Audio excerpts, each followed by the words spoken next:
శ్రీ గురుభ్యో నమః. శ్రీ మహాగణాధిపతయే నమః. మార్చి నెలలో అంటే పాల్గొన మాసంలో మన తెలుగు సంవత్సరాల ప్రకారంగా పాల్గొన మాసంలో వృషభ రాశి వారికి ఎలా ఉంటుందో చూద్దాం. ఈ రాశి వారికి ఇంచుమించు ఈ మార్చి నెల చాలా మంచి సమయం అని చెప్పచ్చు. యత్నకార్య సిద్ధి, శుభకార్యాలు చేయడము, చేయించడము, శుభకార్యాలలో పాల్గొనడము కలుగుతుంది. శత్రువులపై విజయం ఏర్పడడం జరుగుతుంది. అంటే మీ బహిశత్రువులు ఎవరైతే ఉంటారో వారి వల్ల విజయం ఏర్పడము, మీ కోర్టు కేసులు ఏవైతే ఉంటాయో వాటిలలో మీకు అనుకూలంగా తీర్పులు రావడము, ఇలాంటి విజయం జరగడానికి ఆస్కారం ఉంది. రెండవది, కొద్దిగా అనారోగ్యం కూడా ఏర్పడేటటువంటి యొక్క ఆస్కారం ఉంది. కొన్ని ఆపదలు కూడా రావడానికి ఆస్కారం ఉంది. ఉద్యోగంలో చిక్కులు రావడం అనేటువంటిది జరగడానికి కూడా ఆస్కారం ఉంది. కాబట్టి ఏ రాశి వారికైనా శుభము అశుభము అన్నీ కూడా కలిసి ఉంటాయి. మనకు మానవ జన్మ ఎప్పుడూ శుభంగానే ఉండదు, ఎప్పుడూ అశుభంగానే ఉండదు. అందుకే మనము అన్నిటికీ తట్టుకొని ఉండబడేటట్టుగా మన మనస్సును, మన శరీరాన్ని కూడా రెండింటినీ కూడా మనము సాధనలో సిద్ధం చేసి పెట్టుకోవాలి.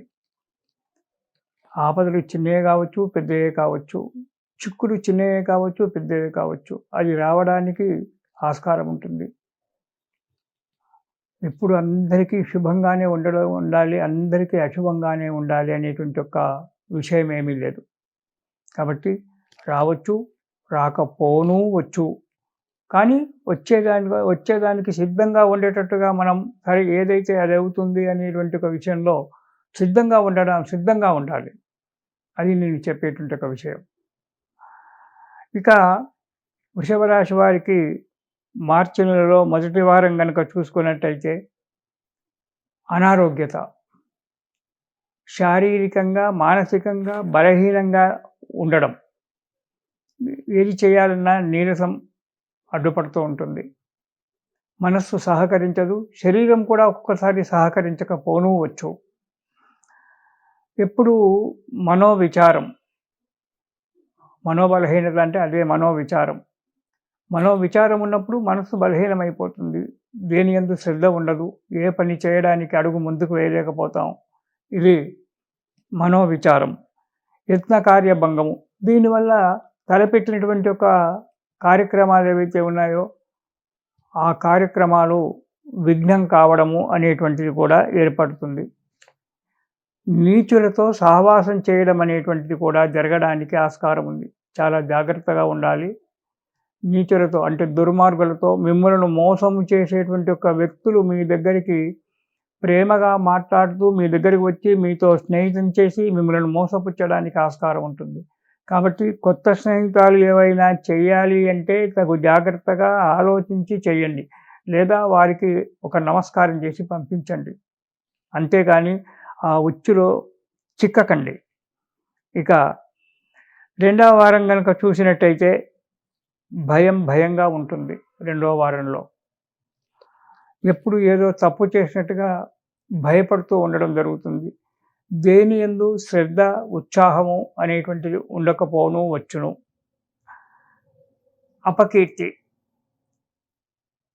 అంటే భయంగా ఉండి కార్యాలయాల్లో పనులు చేసేటప్పుడు ఏదో తప్పులు చేయడము, దానివల్ల మాటలు పడడము, కీర్తి ప్రతిష్టలు దెబ్బతినడం అనేటువంటిది జరుగుతుంది.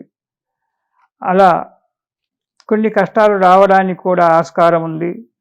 కొద్దిగా ధన నష్టం ఏర్పడుతూ ఉంటుంది రెండవ వారంలో. వృత్తి వ్యాపారాలలో అనుకోని చిక్కులు, వృత్తిలో కానీ వ్యాపారంలో కానీ, అంటే ఉద్యోగంలో కానీ వ్యాపారంలో కానీ ఈ మనస్సు స్థిమితం లేకుండా పనులు చేయడం వల్ల కొన్ని చిక్కులు రావడానికి ఆస్కారం ఉంది. కాబట్టి తగు జాగ్రత్తగా మెలగండి, అడుగు ముందుకు వేయండి. కొన్ని అనుకోని సంఘటనలు కూడా ఏర్పడడానికి ఆస్కారం ఉంది. వీటిని అన్నిటినీ కూడా తట్టుకోవడానికి సిద్ధంగా ఉండండి. వృషభ రాశి వారు మార్చి నెలలో మొదటి 2 వారాలలో. అందుకే అంటాడు భగవంతుడు, శీతోష్ణ సుఖ దుఃఖౌ చ తదా మానవమానయోః. ఎండకైనా, చలికైనా, వర్షానికైనా ఓర్చుకోవాలి శరీరము. ధనమొచ్చినా, ధనము పోయినా, నష్టపోయినా మానసికంగా కుంగిపోకుండా ఉండాలి. అందుకే దీనికైనా, దానికైనా, దేనికైనా తట్టుకొని ఉండాలి అని చెప్పి మన గీతాచార్యుడు మనకు ఉపదేశం చేస్తాడు.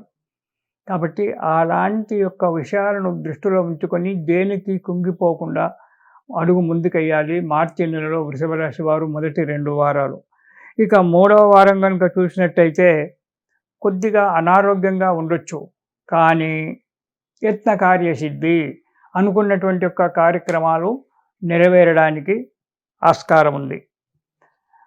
గృహం నిర్మించాలనేటువంటి ఒక ఆలోచనలు, గృహ నిర్మాణానికి శంకుస్థాపనాదులు చేయడము, లేదా నిర్మాణం చేసినటువంటి ఒక గృహాన్ని కొనడము, ఇలాంటివి జరగడానికి ఆస్కారం ఉంది 3వ వారంలో.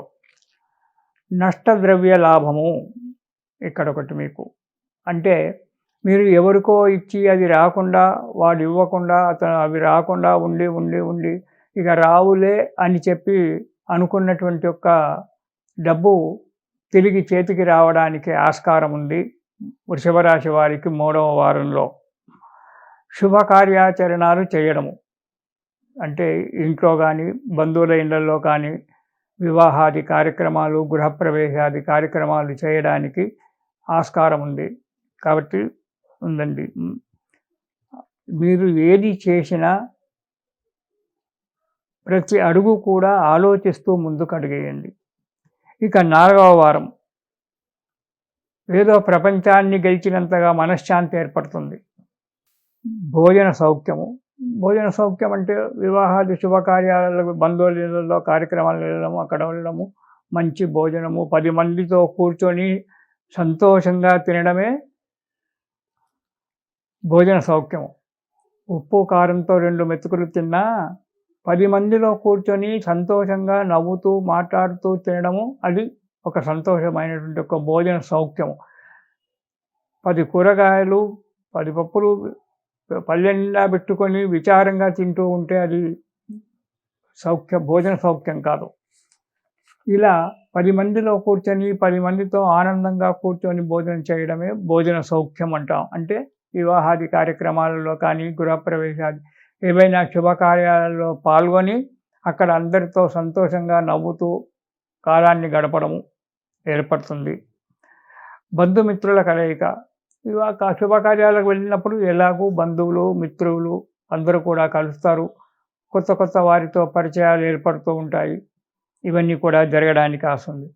నూతన వస్తువులు కొనుక్కోవడం. ఇంట్లోకి నూతన వస్తువులు కొనుక్కోవడం అనేటువంటిది ఇప్పటికే మీకు ఆలోచనలో ఉండవచ్చు. ఆ నూతన వస్తువులు కొనుక్కోవడం అనేటువంటిది, ఇంటికి చేర్చుకోవడం అనేటువంటిది ఈ 4వ వారంలో జరగడానికి ఆస్కారం ఉంది. మీరు చేసేటువంటి యొక్క కొన్ని పనుల వల్ల సంఘంలో కీర్తి ప్రతిష్టలు పెరగడానికి ఆస్కారం ఉంది, పెరుగుతాయి కూడా. అలాంటి పనులు మీరు కొన్ని చేయడానికి దృఢ నిశ్చయంతో ఉంటారు, చేస్తారు. దానివల్ల సంఘంలో కీర్తి ప్రతిష్టలు పెరగడము జరుగుతుంది. ఇక మొదటి 2 వారాలలో కొద్దిగా ఇబ్బందికరంగా ఉంటుంది, ఆరోగ్యం దెబ్బతింటుంది అని చెప్పుకున్నాం కదా. మరి అవి తప్పిపోవాలి అంటే ఏం చేసుకోవాలి? అవి రాకుండా ఉండాలి, అవి సామాన్యంగానే ఉండాలి అని చెప్పి అనుకున్నప్పుడు మీరు దత్తాత్రేయ స్తోత్రం చేయండి. దత్త స్తోత్రం. దత్తాత్రేయుని నమ్మండి. దత్తాత్రేయ యొక్క స్తోత్రం కనుక ప్రతిరోజు పారాయణం చేసినట్టయితే ఎన్నో శుభాలకు మీకు కలుగుతాయి. ఆ దత్తుని యొక్క స్తోత్రాన్ని ప్రతిరోజు కూడా, ఒకరోజు చదివి నమస్కారం చేసి ఊరుకోవడం కాదు, ప్రతిరోజు ఆ దత్తుని నమ్ముకొని ఆ దత్తుని యొక్క స్తోత్రాన్ని కనుక మీరు చదువుకున్నట్టయితే మీకు శుభాలు కలుగుతాయి. కాబట్టి దత్తుని యొక్క స్తోత్రం చదువుతూ ఈ వృషభ రాశి వారు ఈ నెల సంతోషంగా హాయిగా గడపండి. ఇది శుభం.